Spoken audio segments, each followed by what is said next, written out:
ya. Oke, suaranya sudah jelas? Sudah, Bu. Jelas, Bu. Oke, ini ada yang Sudah, Bu. chat absennya belum bisa diisi akad, belum bisa open. Padahal Ibu sudah open ya, mungkin ada trouble, tapi nggak apa-apa, itu kan Ibu buka sampai besok, besok juga. Nah, kalau hari ini masih trouble, bisa absen besok ya. Oke, sebelumnya saya mulai dulu ya. Assalamualaikum warahmatullahi wabarakatuh. Waalaikumsalam warahmatullahi wabarakatuh. Warahmatullahi wabarakatuh. Oke, selamat malam teman-teman semua ya. Nah, mudah-mudahan teman-teman semua dalam keadaan sehat. Alhamdulillah Amin. kita bisa berjumpa kembali meskipun via online ya. Nah, di pertemuan perpajakan yang ke-10. Nah, itu artinya masih ada satu pertemuan lagi minggu depan, pertemuan 11 dan pertemuan 12 itu nanti UAS ya. Jadi kita tinggal satu kali pertemuan lagi di minggu depan.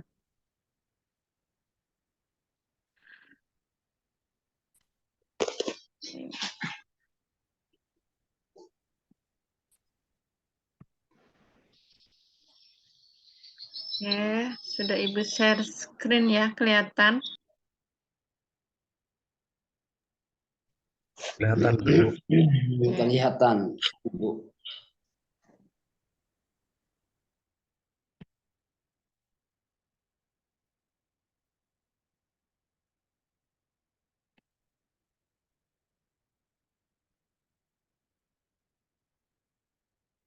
Oke, sudah ada di layar BPHTB, ada ya? Ada, Bu. Oke. Mungkin teman-teman sudah ada yang tahu singkatannya.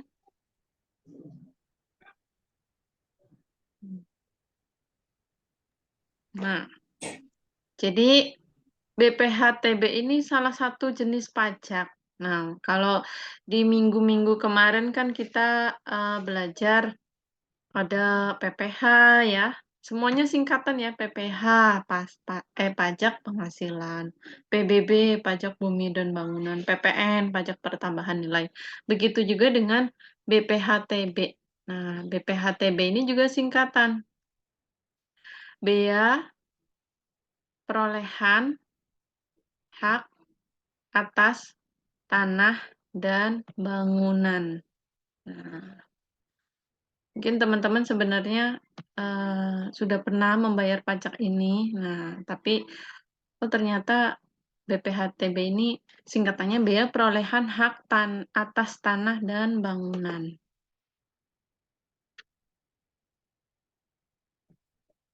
Oke, ini undang-undang. Ini karena materinya banyak.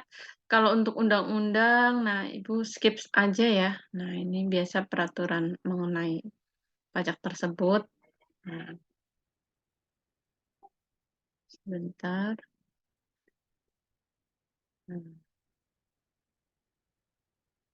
Oke, di sini BPHTB ini pajak tentang apa tadi?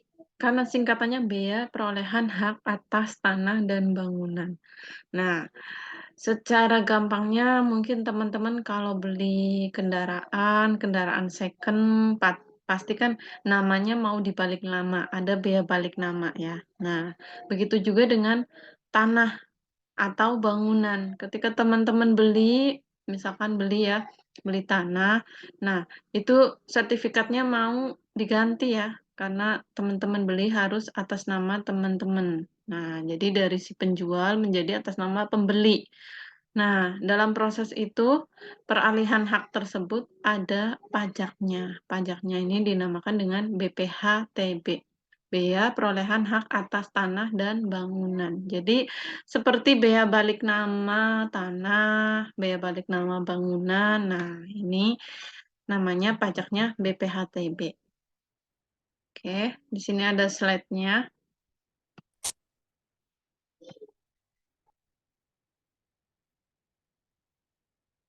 Dipungut antara lain atas pemindahan hak atas harta tetap. Nah, dipungut karena ada pemindahan hak, setuju ya? Karena, contoh karena jual beli, otomatis hak kepemilik tanah dari si penjual menjadi haknya si pembeli. Atas harta tetap. Nah, jadi harta tetapnya ini berupa apa? Tanah atau bangunan, termasuk warisan. Nah, misalkan teman-teman nggak beli nih, tapi teman-teman memperoleh warisan, misalkan dari orang tua, ya, kemudian dialihkan, punya tanah, dialihkan haknya ke anaknya. Otomatis kan, seharusnya ketika ada peralihan tersebut sertifikatnya juga berubah ya. Nah, itu dalam proses itu ada pajaknya, itu tadi BPH-TB, ataupun hibah wasiat. Nah, kalau warisan kan ini biasanya untuk keturunan ya. Nah, hibah wasiat biasanya untuk, bukan di garis keturunan, untuk orang lain mungkin sebagai penghargaan. Nah, ini bisa. Nah, jadi dalam proses peralihan hak, dalam proses balik nama tersebut ada pajaknya. Objek pajak, apa sih yang menjadi objek pajak? Nah, di sini objek pajaknya harta tetap. Kalau pajak penghasilan, kemarin teman-teman belajar yang menjadi objeknya yaitu penghasilannya, gajinya. Kalau BPHTB yang menjadi objeknya yaitu harta tetap. Nah, harta tetap ini contohnya apa? Hak-hak kebendaan atas tanah atau bangunan yang pemindahan haknya dilakukan dengan akta. Nah, kenapa dengan akta? Itu tadi, ketika ada perpindahan hak, entah dari jual beli atau warisan, tapi dilakukan dengan akta ya. Maksudnya diproses sertifikatnya. Nah, ini timbul adanya pajak BPHTB. Kalau hanya pemindahan hak, misalkan warisan nih kepada anak, tapi tidak diproses aktanya, tidak diproses sertifikat dia balik nama, ya tidak menimbulkan pajak. Nah, tapi pajak ini timbul karena tadi adanya peralihan hak, pemindahan hak dilakukan dengan akta. Nah, jadi secara tertulis.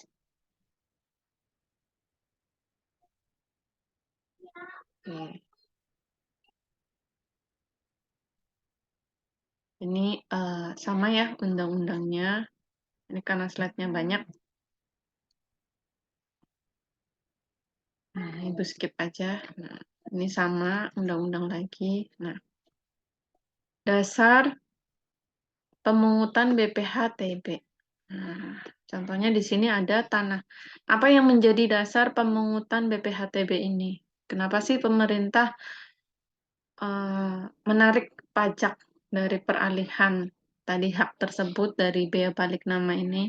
Kenapa? Contohnya objeknya yaitu tanah. Karena yang pertama tanah memenuhi kebutuhan dasar untuk papan, betul ya? Jadi tanah itu untuk kebutuhan papan, untuk membuat rumah. Nah, komoditas strategis, setuju karena memang tanah salah satu komoditas yang strategis ya, dan alat investasi yang menguntungkan karena harganya juga terus naik.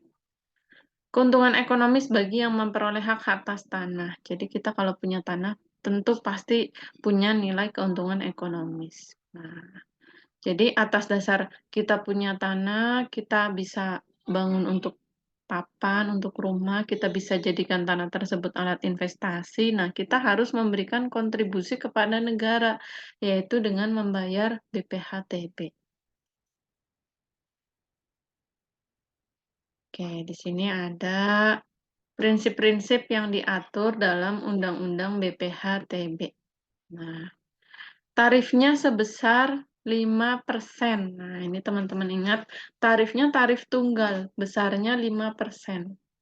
Kalau kemarin pajak penghasilan kan tergantung, ya, tergantung penghasilannya juga, kemudian PBB juga tergantung besarnya nilai rumah. Nah, kalau tanah dan bangunan ini tarifnya sebesar 5%, ini tarif tunggal. Dari apa? Dari nilai perolehan objek pajak kena pajak. Nah, ini singkatan lagi ya, NPOPKP. Jadi, kita harus tahu nilai perolehan objek pajak kena pajaknya berapa, baru dikali 5%. Nah, oke.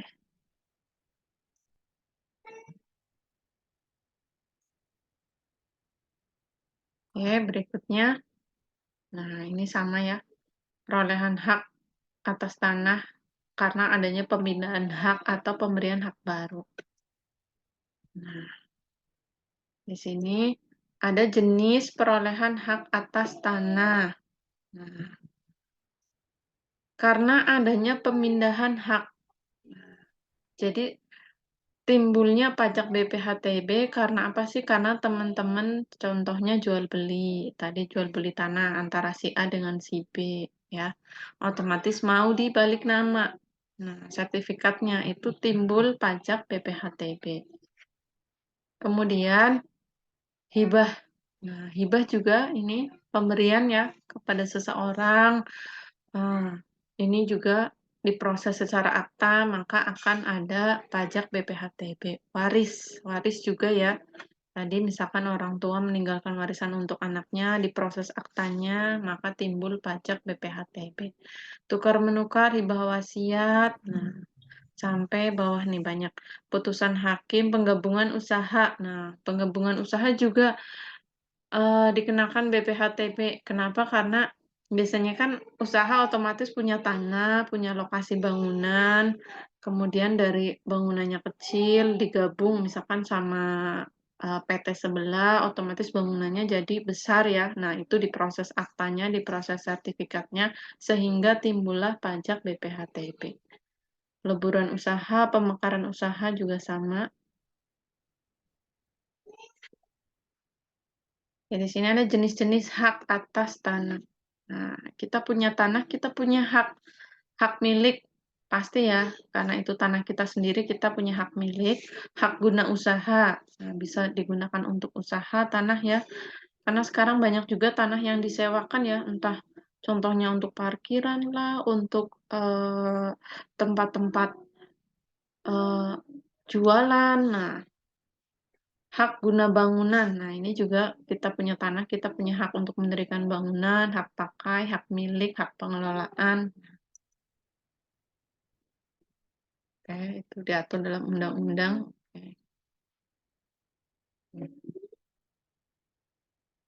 Objek pajak yang tidak dikenakan BPHTB. Jadi tidak semua tanah dan bangunan ini dikenakan BPHTB ketika ada proses kepengurusan biaya balik namanya. Objek pajak apa sih yang tidak dikenakan BPHTB? Yang pertama ada perwakilan diplomatik. Nah, ini kantor-kantor perwakilan diplomatik ini tidak dikenakan BPHTB, negara untuk kepentingan umum, badan atau perwakilan organisasi internasional, orang pribadi karena konversi hak tanpa perubahan nama. Nah, ini juga kalau nggak ada perubahan nama, ini tidak dikenakan BPHTB.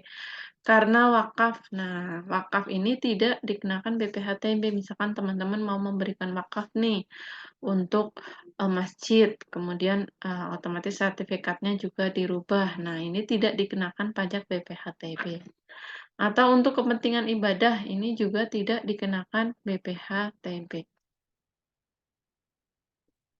Nah, objek pajak yang diperoleh karena waris, hibah wasiat, dan pemberian hak pengelolaan diatur oleh undang-undang. Oke. Nah, contoh di sini, pengenaan BPHTB karena waris dan hibah wasiat. Saat pewaris meninggal dunia, pada hakikatnya telah terjadi pemindahan hak dari pewaris kepada ahli waris. Benar ya, ketika pewaris meninggal dunia, hakikatnya itu ada terjadi pemindahan hak. Nah, misalkan punya tanah, ini dari si pewaris ke ahli waris. Mengingat ahli waris memperoleh hak secara cuma-cuma, nah maka adalah wajar apabila perolehan hak karena waris tersebut termasuk objek pajak. Jadi ketika kita mendapatkan warisan, nah itu dianggap cuma-cuma. Oleh karena itu harus dibayar pajaknya BPHTB. Hibah wasiat merupakan penetapan wasiat khusus yang berlaku pada saat pemberi wasiat meninggal dunia. Pada umumnya penerima hibah wasiat merupakan orang pribadi masih dalam bentuk hubungan kekeluargaan, nah, atau orang lain tapi sebagai bentuk penghargaan. Ini juga dikenai BPHTB. Pengenaan BPHTB karena pemberian hak pengelolaan. Nah, ini juga hak pengelolaan merupakan hak menguasai dari negara yang sebagian kewenangannya kepada pemegang haknya. Ini juga dikenai BPHTB. Nah, kemudian siapa subjek pajaknya? Tadi objek pajaknya jelas ya. Objeknya itu yang dikenakan pajak BPHTB adalah hartanya, harta tetap berupa tanah atau bangunan. Sekarang subjek pajaknya, siapa yang harus membayar BPHTB ini? Tentu yang harus membayar pajak ini adalah kita ya, orang pribadi, misalkan seperti saya nih, mau beli tanah, kemudian tanahnya sudah dibayar balik nama, itu pasti timbul BPHTB. Nah, saya harus bayar nih sebagai orang pribadi, atau badan usaha beli tanah, beli bangunan, nah, otomatis badan usaha tersebut memperoleh hak ya atas tanah dan bangunan. Jadi siapa yang dikenakan atau siapa subjek pajaknya, yaitu kita orang pribadi atau badan usaha yang memperoleh hak atas tanah dan bangunan. Dikenakan kewajiban membayar pajak, betul ya, karena tadi kita beli tanah atau kita dapat warisan, kemudian dibayar balik nama, timbullah pajak BPHTB, kita harus membayar pajak tersebut karena kita sebagai wajib pajak.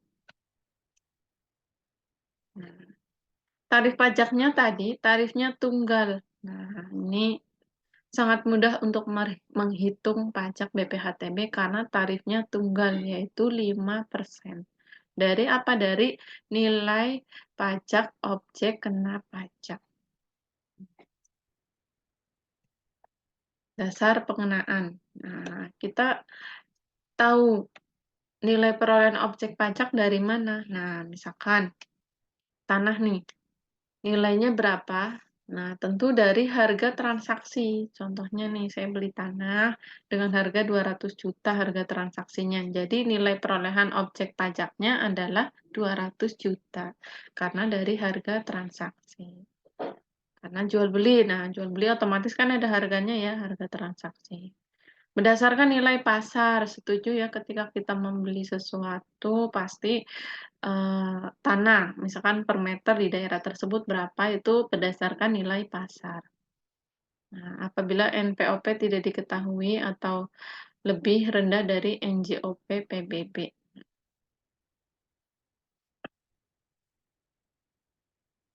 Oke. Nilai perolehan objek pajak tidak kena pajak. Nah, seperti kemarin kalau kita belajar PPh, kita hitung kita hitung gaji kita setahun berapa dikurangi PTKP ya. Nah, kalau PPh ada penghasilan tidak kena pajak. Jadi semacam subsidi ya, ibaratnya itu kayak subsidi. Kalau Ibu bilang itu semacam subsidi. Jadi biar pajaknya kita tidak terlalu besar. Kayak kemarin PBB. Misalkan nilai rumah tersebut berapa, dikurangi nilai jual objek pajak tidak kena pajaknya berapa yang ditentukan pemerintah. Begitu juga dengan BPHTB ini, ada NPOP TKP-nya. Jadi ada nilai perolehan objek pajak yang tidak kena pajak.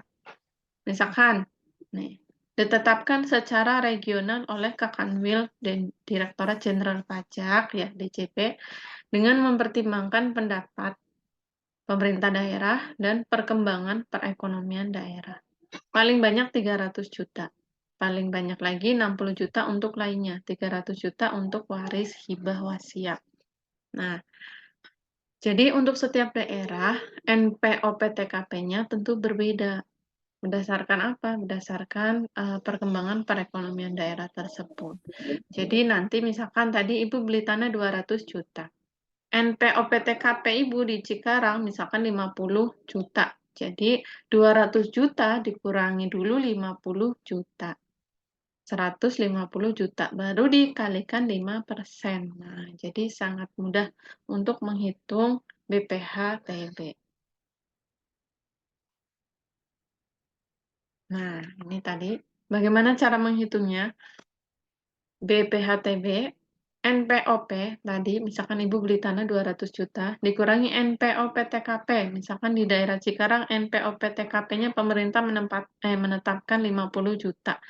200 juta dikurangi 50 juta. Dikali tarif. Tarifnya berapa? Tadi tarifnya tunggal, yaitu 5%. Nah, nanti langsung ketemu. Jadi, paling mudah menghitung BPH TB. Nah, kapan sih kita dianggap pajak kita terutang? Nah, timbulnya BPH TB ini kapan? Karena ada jual beli. Nah, karena ada tukar menukar, karena ada penggabungan usaha, sejak tanggal dibuat dan ditandatanginya akta. Nah, ini otomatis kalau tadi jual belinya kita benar-benar diproses, nah, ada tanda tangan sejak tanggal dibuatnya akta tersebut, berarti timbul pajak BPH TB. Nah, tempat pembayaran pajak. Nah, di wilayah kabupaten, kota, provinsi yang meliputi letak tanah atau bangunan tersebut.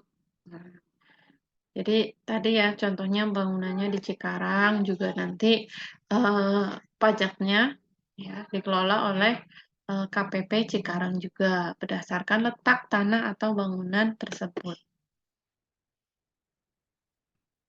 Tempat pembayaran pajak BPH/TB. Nah, wajib pajak ini membayar berdasarkan surat ketetapan. Nah, nanti kan dari KPP ini muncul surat ketetapan, nah, nanti bisa dibayar ke kas negara melalui melalui kantor pos atau bank BUMN atau bank BUMD, nah atau tempat pembayaran lain yang ditunjuk oleh Menteri Keuangan. Nah, surat keterangan BPH/TB kurang bayar ini jika ada ternyata BPH/TB-nya kurang bayar. Nah, dalam jangka waktu 5 tahun berdasarkan hasil pemeriksaan. Nah, nanti ada bunga 2% per bulan, maksimal adalah 2 tahun. Juga sama. Nah, ini surat-surat tagihan. Nah, ketika ada BPH/TB, nanti kita akan dapat surat tagihan, ada surat ketetapan pajak, surat tagihan BPH/TB.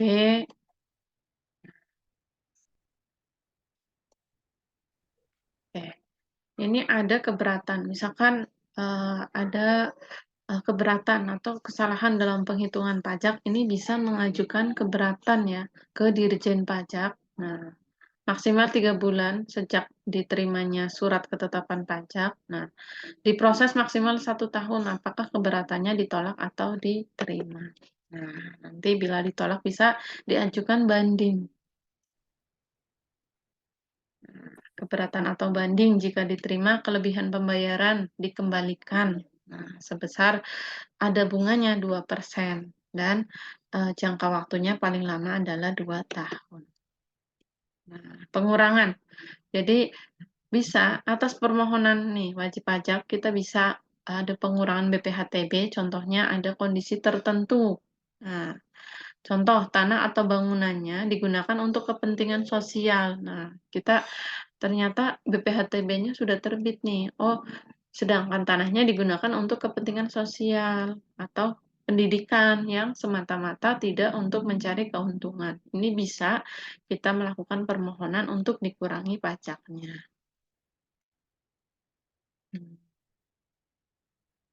Pengembalian pembayaran tadi karena pengajuan pengurangan diterima otomatis dikembalikan karena kita mengajukan keberatan atau banding yang diterima ini juga dikembalikan. Pembagian hasil penerimaan. Nah, jadi PBH/TB yang diterima oleh pemerintah, nah ini pembagiannya kemana aja sih? Nah, BPH/TB ini merupakan pajak pusat. Jadi pajak pusat itu kita kalau flashback di slide-slide yang kemarin, pertemuan kemarin, ada pajak pusat ya, ada pajak daerah. Nah, BPH/TB ini termasuk pajak pusat, jadi dikelola oleh pemerintah pusat. Tapi pembagiannya, nah, pemerintah pusat dan pemerintah daerah dengan imbangan 20% untuk pemerintah pusat. Nah, jadi pemerintah pusat ini dapat 20%. Sedangkan 80%-nya adalah untuk pemerintah daerah. Bagian penerimaan pemerintah pusat dibagi kepada seluruh pemerintah kabupaten atau kota secara merata. Nah, sedangkan untuk pemerintah daerah tadi mendapatkan 80%, ini dibagi lagi 20%. Nah, untuk pemerintah provinsi, nah, dan 80%-nya untuk pemerintah kabupaten atau kota. Nah, jadi BPHTB ini uang kita kemana aja? Nah, tadi 20% untuk pemerintah pusat, 80% untuk pemerintah daerah. Tapi pemerintah daerah juga dibagi lagi. Untuk pemerintah provinsinya 20%, untuk kabupaten kotanya 80%. Jadi lumayan rumit ya. Ternyata pembagian pajaknya ini juga dibagi-bagi. Nah, jadi kenapa pajak juga salah satu rawan ya. Nah, rawan korup. Kenapa? Karena itu tadi setelah diterima pun dibagi ke sini, ke sini. Nah, ini rawan perhitungannya. Ketika kita menghitung, misalkan kita belajar akuntansi ya, nah nolnya satu hilang aja pasti efeknya kemana-mana. Jadi ini benar-benar harus diteliti,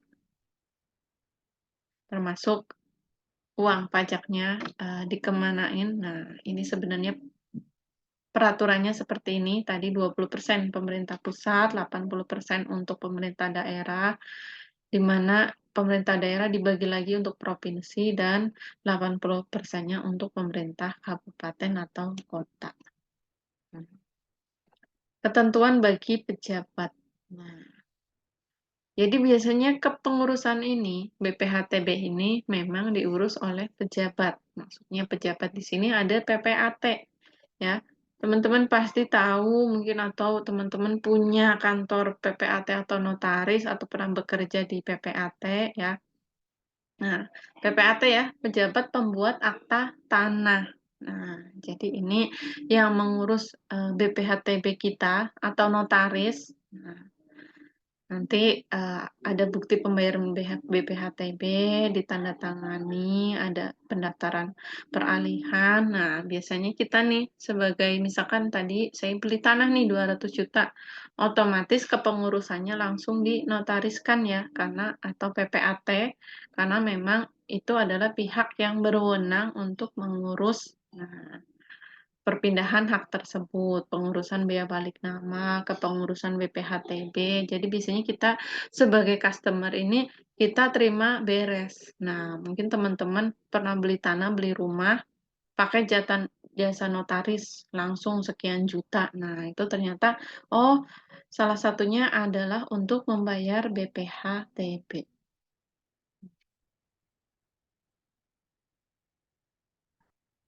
Kewajiban pelapor bagi pejabat. Pejabat ini tadi contoh ya PPAT ya, pejabat pembuat akta tanah ini harus lapor ke kantor pajak, Dirjen Pajak. Jadi otomatis kan setiap harinya notaris pasti terima banyak sekali ya, misalkan requestan untuk bea balik nama. Nah, ini otomatis diproses BPHTB dan harus dibayarkan ke Dirjen Pajak. Nah, ini dilaporkannya adalah maksimal tanggal 10 setiap bulannya. Nah, lewat waktu denda 250.000 setiap laporan. Jadi ini PPAT ini, pejabat pembuat akta tanah ini harus lapor ke Dirjen Pajak pelaporannya. Batas maksimalnya adalah tanggal 10 setiap bulan. Oke. Nah, ini juga sama.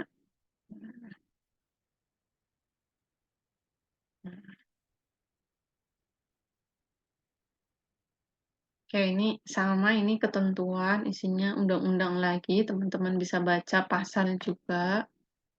Nah, ini sama peraturan BPHTB. Oke, ini banyak sekali ya. Nah, ini slide-nya banyak sekali karena tadi banyak sekali ketentuannya. Nah, di sini ada tadi pelaporan atau pemberitahuan. Nah, PPAT atau notaris ini melaporkan adanya pembinaan hak. Nah, contohnya tadi misalkan Ibu beli tanah nih, Ibu pakai jasa notaris, berarti ada pemindahan hak dari hak tanah milik si penjual menjadi milik Ibu. Nah, jadi PPAT atau notaris ini melakukan pelaporan adanya pemindahan hak kepada kantor pelayanan PBB. Nah, yang wilayah kerjanya meliputi letak tanah atau bangunan. Paling lambat tanggal 10. Nah, jadi misalkan Ibu beli tanahnya nih di Cikarang Utara. Jadi PPAT atau notaris ini harus melaporkannya juga ke kantor pelayanan pajak Cikarang Utara. Jadi harus sesuai dengan letak tanah atau bangunannya. Dilaporkan paling lambat kapan? Paling lambat adalah setiap tanggal 10 bulan berikutnya. Meskipun misalkan Ibu pakai jasa notaris atau PPAT-nya di Ayo. Bekasi misalkan ya. Kau udah. Nah, ini walaupun Ibu pakai jasa notarisnya di Bekasi, tetap kantor notaris Bekasi ini harus melaporkan ke KPP Cikarang Utara karena Ibu beli tanahnya di Cikarang Utara. Nah, pelaporan atau pemberitahuan sekurang-kurangnya memuat, jadi yang dilaporkan ada apa aja, ada nomor tanggal akta tentu, status hak, letak tanah atau bangunan. Nah, makanya kalau teman-teman beli kan pasti notarisnya datang untuk mengukur tanahnya, mengukur bangunannya, luas tanahnya. Nah, nomor tanah, SPPT PBB, NJOP PBB di minggu kemarin ya, harga transaksi, nilai pasarnya berapa, nama alamat pihak yang mengalihkan, tanggal dan jumlah setoran. Nah, jadi ini yang harus dilaporkan oleh PPAT atau notaris sampai akhirnya timbul surat ketetapan pajak oleh KPP dan kita harus bayar BPHTB. Pejabat yang berwenang, tadi wajib menyampaikan laporan bulanan ke kantor pelayanan pajak yang wilayah kerjanya meliputi letak tanah dan bangunan.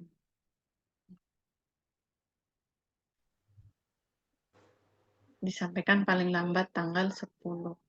Pokok-pokok yang diatur. Nah, ini slide berikutnya sampai ke bawah ini sama isinya undang-undang, kemudian putusan hakim, ini juga tentang pengenaan biaya perolehan hak.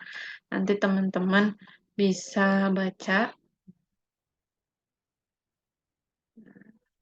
Ini semua sampai ke bawah isinya peraturan pemerintah mengenai BPHTB.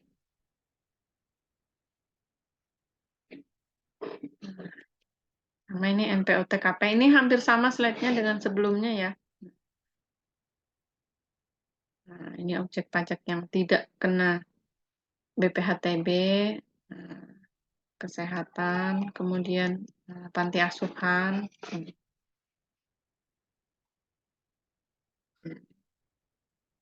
Ini sama sebenarnya dengan slide sebelumnya. Lebih lengkap lagi. Tapi banyak sekali isinya keputusan Menteri Keuangan, peraturan.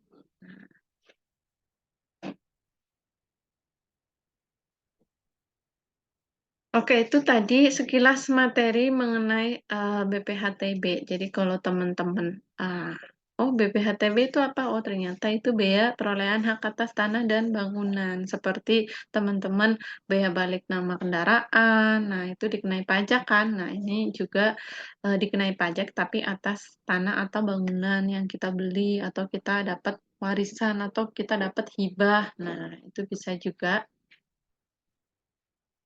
Oke, ini 1 menit lagi Zoom-nya berakhir. Nah, seperti biasa, nggak apa-apa teman-teman kalau mau diskusi bisa di grup. Nah, untuk penjelasan materinya Ibu sudah selesai.